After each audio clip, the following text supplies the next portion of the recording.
टिकी हुई है। तो मुझको लग रहा है परिजन बैठे हुए हैं, ये जो लोग बैठे हुए हैं जिनके बारे में जो जहां कैमरा अभी पैन किया था आपने, ये तो परिजन बैठे हुए हैं, शायद इंतजार कर रहे हैं, या परिजनों के लिए कोई जगह ईयर मार्क्ड है, डेडिकेटेड है, वहीं पर इंतजार कर रहे हैं? नहीं, ये तो दूर है, ये हमारी साइड।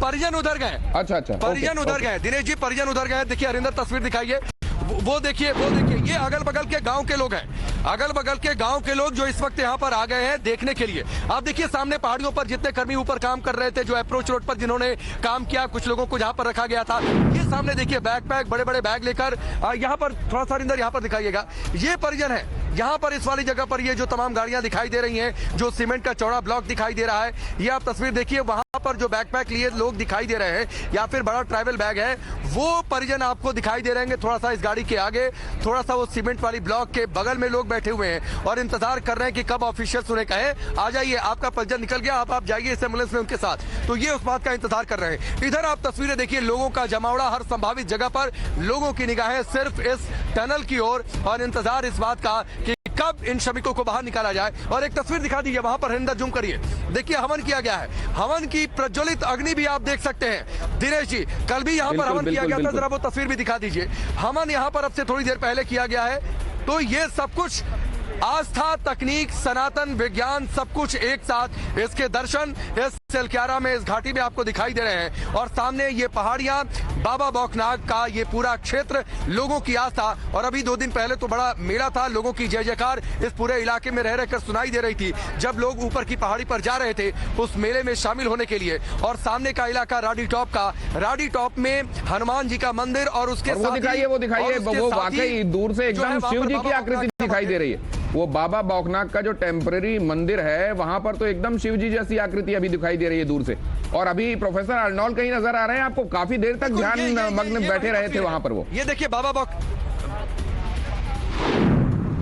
बिल्कुल, ये देखिए बाबा बौखनाग का ये मंदिर है, वहां पर पुजारी बैठे हुए हैं, 2 लोग और बैठे हुए हैं। उसके पीछे आकृति आप देखिए, जिसको लोगों ने ये कहा कि ये तो भगवान शिव साक्षात आ गए, ये आकृति वाकई प्रतीत भी हो रही है जो लोगों की आस्था है उसके मुताबिक। और उसके ठीक ऊपर ऊंची वाली जगह पर, जहां पहले लाल रंग की पताका और उसके बाद पीले रंग की पताका आपको दिखाई दे रही है, उसके ठीक बगल में हवन की अग्नि प्रज्वलित कर होते हुए आप देख सकते हैं। और ये जो जहां पर ये टनल दरअसल बन रहा था, इसके पीछे उस हिस्से की ओर दिखाया जाए तो ये राडी टॉप है, राडी टॉप है। और उस घाटी में, यानी इस घाटी के इस पहाड़ी के उस दूसरे हिस्से में, वहां पर हनुमान जी का मंदिर और उसके साथ ही बाबा बौखनाग का भी एक मंदिर। और ये सामने की जो पहाड़ी आपको दिखाई दे रही है, यहाँ पहाड़ी के एकदम टॉप पर बाबा बौखनाग का मंदिर है, जहां पर मेला लगता है। लोग आसपास के 8 गांवों से वहां पर लोग पहुंचते हैं। और एक चीज मैं और आपको बता दूं, चूंकि आपने दिनेश जी भगवान शिव की चर्चा की, कल सोमवार भी था, कल ही ये आकृति भी नजर आई। काशी विश्वनाथ का मंदिर वाराणसी में है, ये लोग जानते हैं, लेकिन चिनारी सौंड में भी एक काशी विश्वनाथ मंदिर है। और लोग यहाँ पर आते हैं बहुत दूर दूर से दर्शन करने के लिए। और जितने यहाँ पर ऑफिशियल्स आए, चाहे वो प्राइवेट ऑफिशियल्स यानी जो एजेंसियों के लोग हों या फिर सरकारी गवर्नमेंट ऑफिशियल्स हों, वो सभी लोग वहां पर चिन्याली सौंड में गए, काशी विश्वनाथ मंदिर में, वहां पर उन्होंने दर्शन भी किया है। तो ये सारी बातें हैं आस्था के लिहाज से। लेकिन इन सबके बीच इंतजार इस बात को लेकर है कि आखिरकार कब ये श्रमिक बाहर निकलते हैं, कब उनके मुस्कुराते हुए चेहरे, उनके परिजनों के मुस्कुराते हुए चेहरे, कब वो अपने परिजनों से मिलते हैं। इन सब चीज का इंतजार, लेकिन ये इंतजार बहुत थोड़े देर का है, 16-17 दिन इंतजार। लेकिन ये सिर्फ 1-आध घंटे का और इंतजार, उसके बाद ये घड़ियां समाप्त होंगी, वो बाहर होंगे। ये बहुत बड़ी बात राकेश बता रहे हैं। और ये देखिए, ये स्थानीय लोगों का किस कदर अपनी रूट से जुड़ाव है। और कहा यह भी जा रहा है कि जब यहाँ पर मंदिर के संदर्भ में फैसला लिया जा रहा था, उहापोह में थे लोग कि यहाँ से डेवलपमेंट का काम भी किया जाना है, मंदिर के संदर्भ में क्या किया जाए। और बाद में जब ये घटना हुई तो फिर किसी को कोई संशय नहीं रहा, लोगों को ये लगा कि शायद इस वजह से ये हुआ है। और वहां जब मंदिर की पुनर्स्थापना टेम्परेरी ही सही की गई और पूजा पाठ किया गया, उस दिन के बाद से उम्मीदों का फिर से जगना और चीजें पॉसिबल हो सकती हैं, लोगों को लगना शुरू हुआ। और अगर ठीक है, ये समझा जा सकता है कि हमारी अपब्रिंगिंग ऐसी होती है, हम ऐसे ही माहौल में पलते बढ़ते हैं कि हमको ये लग सकता है कि असल में ईश्वर का इस तरीके का साथ आवश्यक है। तो आप सोचिए, Arnold Dix, professor Arnold Dix तो हिंदुस्तानी नहीं है, और वो दुनिया भर के टनलिंग एक्सपर्ट्स का जो एसोसिएशन है उसके प्रेसिडेंट हैं। अगर वो यहां पर आने के बाद पहले बाबा बौखनाग के सामने प्रणाम करते हैं और आज घंटे भर तक वहां बैठकर वो ध्यानमग्न रहते हैं, तो ये बताता है कि असल में ठीक है कि विज्ञान जो है वो चलकर मानता है और धर्म मानकर चलता है, लेकिन धर्म और विज्ञान दोनों की नदियां जिसका संगम होता है, अगर कहीं पर होता है तो वो हिंदुस्तान में होता है और खूबसूरती के साथ होता है। हम एक बार फिर से वो तस्वीरें आपको दिखा रहे हैं जिन तस्वीरों में आप देखेंगे कि किस तरीके से श्रमवीरों का इंतजार किया जा रहा है और इस इंतजार में दिखाई दे रहा है कि इंतजार डेस्परेशन में नहीं है, हर एक तैयारी के साथ किया जा रहा है। माइन्यूट डिटेलिंग को दिमाग में रखते हुए किया जा रहा है कि जब वो बाहर निकलेंगे किस तरीके की आवश्यकता हो सकती है, क्या क्या चीजें उनको चाहिए पड़ सकती हैं, तबीयत में क्या क्या एंटीसिपेट किया जा सकता है और उस एंटीसिपेशन के हिसाब से क्या जरूरतें पड़ सकती हैं, किन दवाइयों की जरूरत पड़ सकती है, क्या मेडिकल इक्विपमेंट चाहिए पड़ सकते हैं, उस हिसाब से यहां पर तैयारियां आप देख रहे हैं। बेड्स लगे हुए हैं, साथ में एग्जामिनेशन के लिए डॉक्टर जहां बैठेगा वो चेयर लगी हुई है और ये दवाइयों का और आवश्यक चीजों का जखीरा आप देख रहे हैं और यहां पर ये थोड़ा सा बेसब्री भी देख रहे हैं कि जल्दी लोग निकलें। ये बेसब्री बहुत जायज है और बहुत स्वाभाविक है और कुछ ही देर में हम ये उम्मीद करते हैं कि हम जो बहुत देर से फिंगर क्रॉस्ड बैठे हुए हैं, हम जो बहुत देर से प्रार्थनाओं में हैं, हम जो बहुत देर से दुआ गो हैं, जल्दी हमारी दुआओं का जवाब मिलने वाला है, प्रार्थनाओं को भगवान सुनने वाला है और लोग बहुत जल्द सुरक्षित बाहर निकलने वाले हैं। इन 41 लोगों को भी इस लिहाज से इनकी प्रशंसा की जानी चाहिए कि आप सोचिए कुछ देर के लिए आप वो दरवाजा जिससे आप बाहर निकलने की सोच रहे हो, लिफ्ट का दरवाजा मसलन, अगर वो बंद हो जाए और आपको ये पता चले कि यार लिफ्ट से मैं तुरंत अब फौरन बाहर नहीं निकल सकता हूं और अभी मेरा किसी से बातचीत भी मुमकिन नहीं है, तो आप सोचिए कैसे अकबका जाते हैं हमको लगता है कि अब क्या हो जाएगा पता नहीं। और वैसे में 41 मजदूर 17 दिनों से यहां पर फंसे हुए हैं। उन्होंने दिवाली यहीं अंधेरे में देखी है, उन्होंने तमाम त्योहार फेस्टिविटीज तो छोड़ दीजिए, पहले ये सोचा जा रहा होगा कि जान बचेगी नहीं बचेगी, क्या होने वाला है आगे। और ऐसे में यहां अगर आपकी प्रार्थनाएं रंग ला रही हैं तो हमने भी यह फैसला किया कि आज हम ब्रेक नहीं लेंगे। तो हमने भी यह फैसला किया कि अगर हम इस खबर पर तब भी बने रहे जब दूसरे चैनल्स दूसरी तमाम चीजें आपको दिखा रहे थे, हमने आपको लगातार दिखाया कि यहां पर ये जिंदगियां बहुत जरूरी हैं। ये वो जिंदगियां हैं जो हमारे आपके लिए डेवलपमेंट्स के काम कर रहे थे देश के लिए। ये वो श्रमिक है जिन्होंने अपना खून पसीना बहाया है। इसके अलावा और क्या इंपॉर्टेंट खबर हो सकती है? हमने ये फैसला किया कि किसी और खबर नहीं, इस खबर की तरफ हम रुख करेंगे। इसीलिए हर एक अपडेट हमने सबसे पहले आप तक पहुंचाया और इसीलिए भी आज भी हमने ये फैसला किया कि आज जब वो घड़ी आ रही है कि आपकी प्रार्थनाएं आखिरकार अपना कबूल हो रही हैं, आपकी दुआएं, आपकी प्रार्थनाएं रंग ला रही हैं, तो आज हम ब्रेक नहीं लेंगे तब तक जब तक हमारे श्रमवीर बाहर नहीं आ जाते।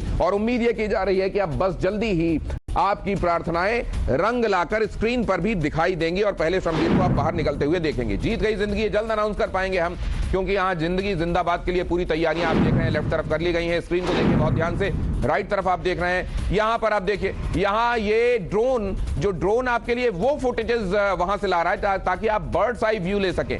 आप ऊपर से जब देखेंगे कहां पर एम्बुलेंस है, कहां लोग बैठे हुए हैं, कहां टनल का मुहाना है, कहां पर टेम्परेरी हॉस्पिटल बनाया गया है, ये वो ड्रोन है जिसके जरिए आसपास निगाहें रखी जा रही हैं। और यहां पर देखिए ये तमाम जमावड़ा जो है, ये जमावड़ा इस बात का इंतजार कर रहा है कि श्रमवीर हमारे कितनी देर में बाहर आएंगे। शुक्र और राहत इस बात की है कि अभी तक जो कम्युनिकेशन एस्टैब्लिश हुआ है, अभी तक कुछ लोगों के सिग्नल्स वहां काम कर रहे थे क्योंकि अंदर इलेक्ट्रिसिटी कम ही सही लेकिन थी। कुछ लोग अपने फोन को शायद चार्ज कर पाए हैं और उनके जरिए जो कम्युनिकेशन एस्टैब्लिश हो रहा था, वो बता रहे थे कि उनकी तबीयत वैसे मोटे तौर पर ठीक ठाक है। लेकिन एक्सपर्ट्स ये बताते हैं कि तब जब आप मुश्किलों से दो चार होते हैं तो आपका इपिनेफ्रिन हार्मोन, जिसको आप एड्रेनालिन भी कहते हैं, वो काम कर रहा होता है। लेकिन जैसे ही आप नॉर्मल स्थितियों में आते हैं, इसीलिए आपने देखा होगा बड़े बड़े टूर्नामेंट में जब खिलाड़ी एक के बाद दूसरे मैचेस में एक से दूसरी बाधाओं में जाते रहते हैं तब नहीं, लेकिन जैसी ट्रॉफी उनके हाथ में आती है वो ब्रेक डाउन कर जाते हैं, उनकी आंखों से आंसू निकलने लगते हैं, उनके एकदम से हार्मोन्स बदल जाते हैं जो शरीर के अंदर दौड़ रहे होते हैं। एड्रेनालिन काम कर रहा होता है और तब दूसरे हार्मोन्स टेक ओवर कर लेते हैं। ऐसे में इन स्थितियों में कहीं कोई ऐसी चीज ना हो जिसके लिए हम तैयार ना हो, इसलिए बारीक से बारीक डिटेलिंग यहां पर की गई है। और इसीलिए आप ये देख रहे हैं वो टनल के बाहर हो, टनल के मुहाने पर हो, चिन्याली सौड़ हो या ऋषिकेश का एम्स हो, हर जगह पर तैयारी पूरी। मैं ठीक कह रहा हूं सर? एकदम दिनेश, हर जगह पर तैयारी पूरी है और तैयारी पूरी रहेगी तब तक जब तक कि आखिरी श्रमजीवी अपने घर नहीं पहुंच जाता। देखिए टनल से निकल आ गए हैं, ये कहानी पूरी नहीं हुई है। इसके बाद दो चीज़ें होंगी। एक तो जो स्टेट एडमिनिस्ट्रेशन है उनको ये निर्धारित करना पड़ेगा कि जब ये श्रमजीवी अपने अपने गाँवों में, शहरों में, अपने घर में पहुंच जाते हैं उसके बाद क्या।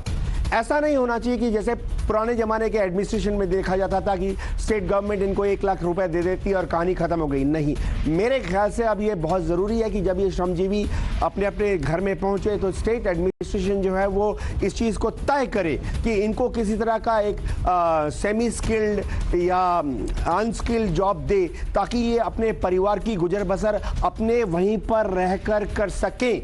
ऐसा ना हो कि ये श्रमजीवी अपने घर में पहुंचे और 7 दिन के बाद रोजी रोटी के खातिर पापी पेट को चलाने के लिए फिर से इनको और सर सबसे बड़ी बात तो ये है कि जब आपके साथ कोई प्रॉब्लम होती है, मसलन अगर आप क्रिकेटर हैं या आप कोई स्पोर्ट्समैन हैं, आपके साथ कोई इंजरी हो जाए तो ठीक होने के बाद भी बहुत दिनों तक वो इंजरी आपके ब्रेन में होती है, मतलब आप उसको कैरी कर रहे होते हैं कि कहीं ऐसा ना हो जाए, आप उस अंदेशे से उभरने में बहुत दिन लगते हैं। तो इन लोगों को भी इन परिस्थितियों में काम करने में और सामान्य रूप से काम करने में तो ये बहुत वक्त लगेगा। एकदम एकदम मैं आपसे पूरी तरह से सहमत हूं। देखिए, ये जब घर पहुंचेंगे तो एक माहौल क्रिएट करना पड़ेगा, स्टेट एडमिनिस्ट्रेशन को करना पड़ेगा, डिस्ट्रिक्ट एडमिनिस्ट्रेशन को करना पड़ेगा, डीएम एसडीएम का बहुत बड़ा रोल है कि ये अपने घर में 7 दिन क्या 15 दिन क्या आराम कर सके, और ऐसा ना हो कि फिर से 15 दिन के बाद इनको अपना घर छोड़ के। और ये बड़ी खबर आ रही है सर, ये मैं अपने दर्शकों के लिए बता दूं, आपके पास वापस लौट रहा हूं, किसी भी वक्त बाहर आ सकते हैं कर्मवीर, किसी भी वक्त उनको अब आप अपनी स्क्रीन पर नमूदार देखेंगे। टनल के अंदर रेस्क्यू टीम पहुंची हुई है और मेडिकल टीम भी वहां पहुंची हुई है, सारी तैयारियां कर ली गई हैं और अब किसी भी वक्त कर्मवीर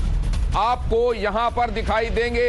ये कुछ देर के लिए थम गया जरूर है, लेकिन ये जो देर है ये दुरुस्त होने के लिए है ताकि कहीं कोई चूक ना होने पाए। Please continue sir. जो स्टेट एडमिनिस्ट्रेशन है उनको ये इंश्योर करना चाहिए कि ये जो हैं इनको कुछ समय के लिए कम से कम अपने घर के आसपास या अपने गांव के आसपास या अपने परिवार के आसपास ही कोई भी काम दिया जाए, ताकि जो भी हर स्टेट गवर्नमेंट में 300, 400, 500 रुपए न्यूनतम मजदूरी की राशि होती है, इस पर ये अपने घर के मनरेगा का काम दे दिया जाए और डीएम एसडीएम और जो बाकी अथॉरिटीज हैं उनको बोला जाए कि अगले 3 महीने तक 6 महीने तक इनको लगातार मनरेगा के तहत काम दिया जाए, ताकि इनको फिर से ऐसी जरूरत ना पड़े कि फिर से इनको अपना अभी जल्दी कम से कम इनको इस तरीके की हालात में ना आना पड़े, ये कहा जा रहा है। राकेश पांडे हमारे संवाददाता वहां से एक बार फिर से अपडेट लेकर आपके साथ जुड़ रहे हैं। राकेश, ओवर टू यू, बताइए।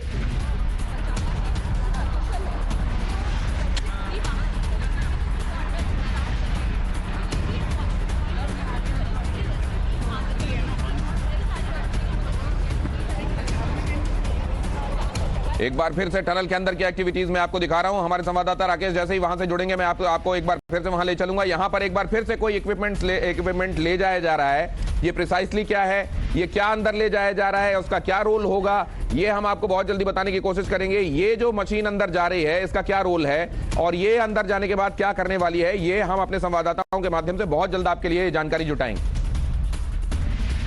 ये क्रेन नुमा ये जो वाहन है, अब ये है कोई जाहिर है अर्थ मूवर्स में से ही कोई। अब ये क्या है, ये क्रेन है, ये कोई बड़ी जेसीबी जैसी है, ये पाइप इंसर्ट करने वाला या पाइप को स्ट्रेटन करने के काम में आने वाली कोई मशीन है। ये जो हमारे संवाददाता आपसे कुछ देर पहले, अच्छा ओके अब मैं देख पा रहा हूं, ये थोड़ा ग्रीनिश इसका जो टिंट है वो मुझे बता रहा है कि हमारे संवाददाता अभिषेक कुछ देर पहले आपको ये बता रहे थे कि ये वो मशीन है जो पाइप के इंसर्शन के लिए अंदर जाती है। और क्योंकि अब से कुछ देर पहले उसका आखिरी फेरा हुआ था तो ये समझा जा रहा था कि शायद पाइप के आखिरी हिस्से को भी पुश इन कर दिया गया, लेकिन इसका दोबारा यहां पर पहुंचना यह बताता है कि शायद उस पाइप को ही रिप्लेस किया जा रहा होगा। वो पाइप अगर उसके एंड्स ठीक नहीं हो रहे हैं तो शायद पाइप को ही रिप्लेस किया जा रहा हो। यूके देवनाथ जी हाँ जी, इस मशीन में ऐसी सुविधा होती है कि इसको पाइप के पीछे से डाल देते हैं और ये फॉरवर्ड ट्रेवल कर रहती है और इसका जो एंड होता है उस एंड में एक जॉ होता है जो कि उस पाइप को थोड़ा बहुत लेफ्ट राइट अप डाउन कर सकता है, ताकि फिर से उसको अलाइनमेंट करने के बाद फिर से एक रीवेल्डिंग करके फोर्सफुली अटैच कर दिया जाए।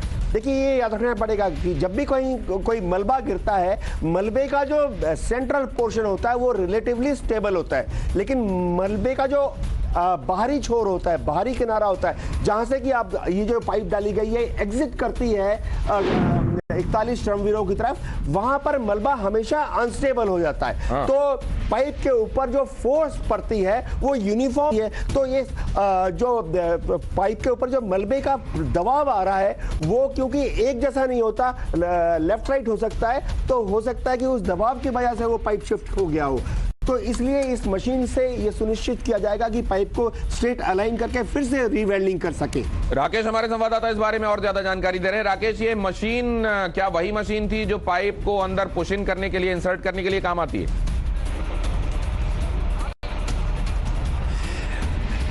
नहीं, बिल्कुल देखिए, पुश करने का काम तो ऑगर मशीन कर रही है। ऑगर मशीन के सहारे उसे पुश किया जाता है, लेकिन जब उसमें हेल्प की जरूरत होती है पाइप को लेवल पर ले जाने के लिए, उसके लिए इस मशीन का इस्तेमाल किया जाता है। और जाहिर सी बात है, जो आप संभावना जता रहे थे, हो सकता है कि उस पाइप जहां पर बेंड की हो उसका कुछ हिस्सा काटा गया हो या फिर उसे निकाला गया हो, इसलिए दूसरा हिस्सा रिप्लेस करने के लिए इस पाइप को लेकर जाया गया हो, क्योंकि ये बहुत जरूरी है। अगर बीच में कोई लूप होल रह जाएगा, अगर मान लीजिए पाइप बेंड कर गई और वहां पर मलबे का प्रेशर बढ़ता जाएगा, तो वहां से फिर वो टूट सकती है, उसके नीचे पूरा मलबा आ सकता है। इसलिए बहुत जरूरी है कि उसे पूरी तरीके से रिपेयर कर दिया जाए। उसके बाद जिस इवैक्यूएशन की ड्रिल हो चुकी है, उस इवैक्यूएशन को यानी श्रमिकों को बाहर निकालने का काम पूरा किया जाए।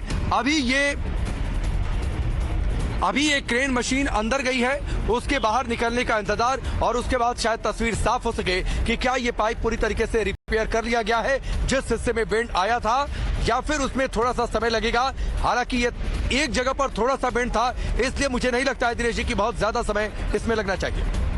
एक जगह पर थोड़ा ही सा बेंड था, इसलिए नहीं लगता कि बहुत ज्यादा समय इसमें लगना चाहिए। एक बार फिर से अपने दर्शकों के लिए सूरत हाल बता देता हूं। इस वक्त का सूरत हाल यहां से, इस टनल से सिलक्यारा की ये जो टनल का एंड आप देख रहे हैं, और आप जानते हैं ये बड़कोट की तरफ दूसरा एंड है इसका, और ये सिलक्यारा एंड दिखाई दे रहा है, उत्तरकाशी की ये टनल।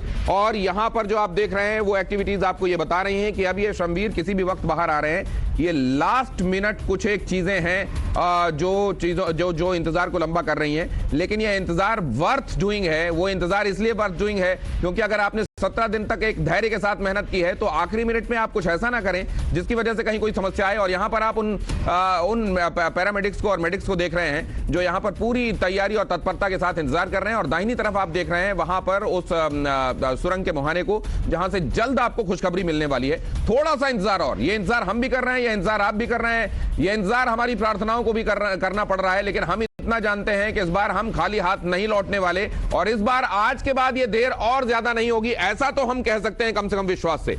आज का दिन अभी वैसे शाम ढलना बाकी है, और हम ये उम्मीद करें कि शाम ढलने से पहले और शाम के दिए जलने से पहले आज पूरे देश में इस बात की खुशी के दिए भी जलेंगे। ऑपरेशन जिंदगी पर इस वक्त की बड़ी खबर आपको बता रहा हूं मैं। कर्मवीरों को बाहर निकालने का मिशन जारी है और किसी भी पल बाहर आ सकते हैं वो। ये किसी भी पल मैं आपको कह रहा हूं, और आप भी ये सोच रहे होंगे कि पिछले काफी देर से कह रहा हूं, तो फिर ये किसी भी पल कब पूरा होने वाला है। मैं आपको बता दूं कि ये असल में वो लास्ट मिनट हर्डल्स हैं जो चीजों को आखिरी वक्त में डिले कर रहे हैं, और ये वाकई किसी भी पल खबर आ रही है। अगर ये पाइप का सिरा मुड़ा हुआ नहीं होता तो अब तक आपको ये खबर मिल भी चुकी होती। अगर इस पाइप के सिरे को दुरुस्त नहीं किया जाना होता तो अभी तक ये आपको खबर मिल भी चुकी होती। अब ये पाइप का सिरा दुरुस्त किया गया है, या फिर इसको काटकर हटाया गया है, इसकी जगह पाइप का दूसरा हिस्सा जोड़ा गया है, और इसी वजह से आपको ये खबर मिलने में कुछ विलंब हो रहा है। लेकिन जैसा मैं बार बार कह रहा हूं, ये देर जरूर हो रही है, लेकिन ये खबर पूरी दुरुस्त होकर आपके सामने होगी कि श्रमवीर आज बाहर निकलेंगे और सकुशल बाहर निकलेंगे, और जल्द ही उनके बाहर निकलने का हम और आप जश्न मनाएंगे। ये आखिरी मिनट पर आने वाली कुछ बाधाएं हैं। हालांकि इस पूरे मामले में हमारी धैर्य मगर